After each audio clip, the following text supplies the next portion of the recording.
বাংলাদেশের ইতিহাসে বাংলাদেশের ঐতিহ্যে এই বিশ্ববিদ্যালয়ে কিন্তু অনেক বড় একটা ভূমিকা রয়েছে। কমল মেডিকেলের যে উদ্যোগ দেখছি, এই মেডিকেল ক্যাম্প মূলত তারই একটি বহিঃপ্রকাশ। তার জন্য আমি হামিমকে আন্তরিকভাবে ধন্যবাদ জানাচ্ছি। এবং কমল মেডিকেলের যে কার্যক্রম আমরা দেখলাম, আমি এখানে কাগজে দেখছিলাম, এটা খুবই ভালো। একটা বহুমুখী কার্যক্রমে সম্পৃক্ত থাকবে। দেশের প্রধান বিদ্যাপীঠে যে শিক্ষার্থীরা আসবেন, স্বাভাবিকভাবে শিক্ষা গ্রহণের পাশাপাশি ওনারা জনসেবায় সম্পৃক্ত হবেন। যে কমিউনিটিতে ওনারা বিলং করেন, স্টুডেন্টস রয়েছেন, টিচার্স রয়েছেন, সেখানকার জন্য বিভিন্ন ধরনের ভলেন্টারি কাজ করবেন। সুতরাং এই ধরনের স্বেচ্ছাসেবক যে সংগঠন রয়েছে, তার জন্য রাষ্ট্রীয় পর্যায়ে এবং প্রাতিষ্ঠানিকভাবে বিশ্ববিদ্যালয় থেকেও আরও বেশি প্রণোদনা বা পৃষ্ঠপোষকতা আসবে, সেটাই স্বাভাবিক। আজকে এই ঢাকা বিশ্ববিদ্যালয়ে এসেছি তখন বলতেই হয়, বাংলাদেশের ইতিহাসে বাংলাদেশের ঐতিহ্যে এই বিশ্ববিদ্যালয়ে কিন্তু অনেক বড় একটা ভূমিকা রয়েছে। আমাদের যে সত্তা, গণতন্ত্র, স্বাধীনতা, সার্বভৌমত্ব, খুব ভারী ভারী শব্দ, কিন্তু এই শব্দগুলো বাস্তবায়নের মাধ্যমে আজকে যে বাংলাদেশে আমরা আছি, সেখানে এই বিশ্ববিদ্যালয়ের ভূমিকা অপরিসীম। সুতরাং এখান থেকে যখন কোনো একটা উদ্যোগ নেওয়া হয়, সেই উদ্যোগ এই বিশ্ববিদ্যালয়ের বাউন্ডারি ছাড়িয়ে সারা বাংলাদেশে ছড়িয়ে পড়ে।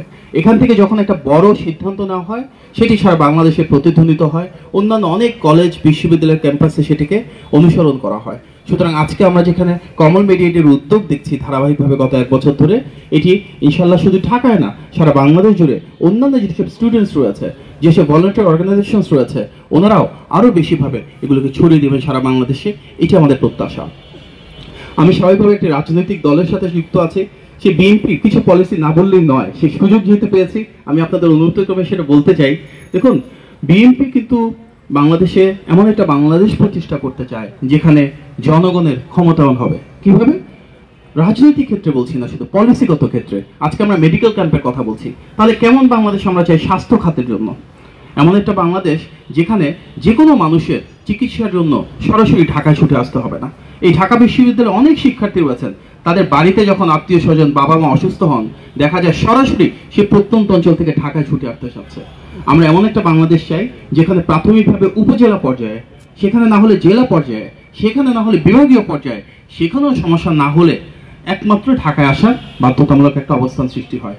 অর্থাৎ আমরা আমাদের স্বাস্থ্য ব্যবস্থাটাকে অনেকটা বিকেন্দ্রীকরণ করতে চাই, যার মাধ্যমে প্রান্তিক পর্যায়ে, তৃণমূল পর্যায়ে, উপজেলাতে একজন মানুষ তার অধিকাংশ স্বাস্থ্য সমস্যার সমাধান পান। তার জন্য আমরা উপজেলা পর্যায়ে যে স্বাস্থ্য কেন্দ্রগুলো রয়েছে, সেগুলোকে আরও শক্তিশালী করতে চাই।